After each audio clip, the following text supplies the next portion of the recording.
আমার জীবন থেকে 2টা বছর নষ্ট করে দিয়েছেন। আমি কখনো আপনার জন্য শান্তিতে ক্লাস করতে পারিনি, ক্লাস থেকে বের করে নিয়ে আসছেন। আমি কখনো ফ্রেন্ডদের সাথে ঠিকভাবে আড্ডা দিতে পারিনি, সেখান থেকেও নিয়ে আসছেন। ইম্পর্টেন্ট কথা বলবো, তাই না? এগুলো ইম্পর্টেন্ট কথা। হ্যাঁ বলেন। একটা ছেলেকে 2টা বছর অপেক্ষা করানোর পরে তার হাতে বিয়ের কার্ডটা ধরে দিচ্ছেন, এটা ইম্পর্টেন্ট কথা? বলেন। তাকায় আছেন কেন? বলেন না। কথা বলেন না, তাকাচ্ছেন কেন? এইটা ইম্পর্টেন্ট কথা। এই এই কে তুমি? উল্লামি করছো? একদম।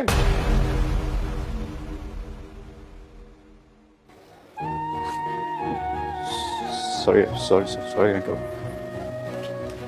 আঙ্কেল, আমি এখানে কোনো সিনক্রেট করতে আসিনি। উনি উনি আমাকে 2 বছর ধরে আঙ্কেল ঘুরাচ্ছে, বুঝছেন? আমাকে কি যেন একটা ইম্পর্টেন্ট কথা বলবে। আমি 2টা বছর ধরে ঘুরতেছি, 2 বছর পরে উনি হঠাৎ করে আমার হাতে বিয়ের কার্ডটা ধরে দিচ্ছে। আপনি বলেন, এটা কি ঠিক?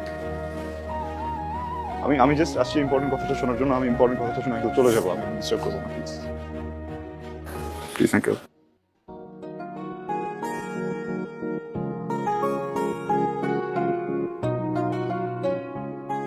আপনি কি চান এখানে একটা সিক্রেট হোক? না। 2টা বছর ছটফট করছেন না কথাটা বলার জন্য? এর থেকে অনেক বেশি ছটফট আমি করছি কথাটা শোনার জন্য। আচ্ছা একটু বলেন প্লিজ। আমি শুনে এখান থেকে চলে যাবো। আমি কোনো সিক্রেট করবো না। এদিকে তাকান, আমার দিকে তাকান। ভালোবাসি।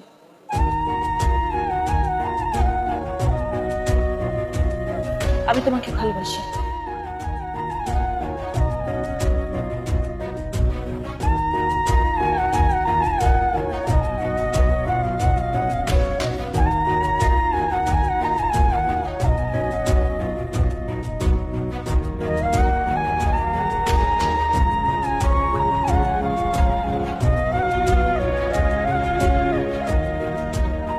এই কি হচ্ছে সব? এই কারা ওরা? ওরা কি করে গেল? এই তুই কি বললি? এটা কি বললি তুই? ওরা কারা? কেন এসেছিল?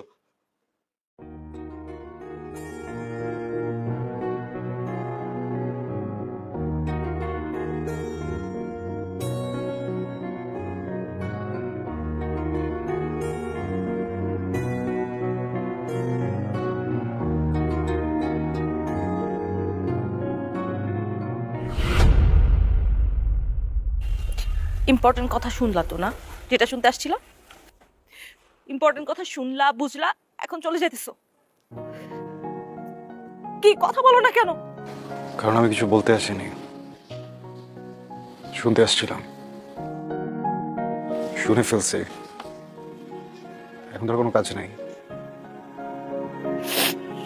এখন আমি কি করবো? বিয়ে করবেন, সংসার করবেন, সুখী হবেন। এত স্টুপিড তুমি? মাথায় বুদ্ধি নাই? হ্যাঁ, কিছু বুঝো না? এতগুলা মানুষের সামনে আমার ফ্যামিলি, বরপক্ষের লোকজন সবাই শুনছে আমি কি বলছি, সবাই শুনছে। তারপর আমার বিয়ে হবে তোমার মনে হয়? আদৌ বিয়ে হবে? সরি, ভালো থাকবেন।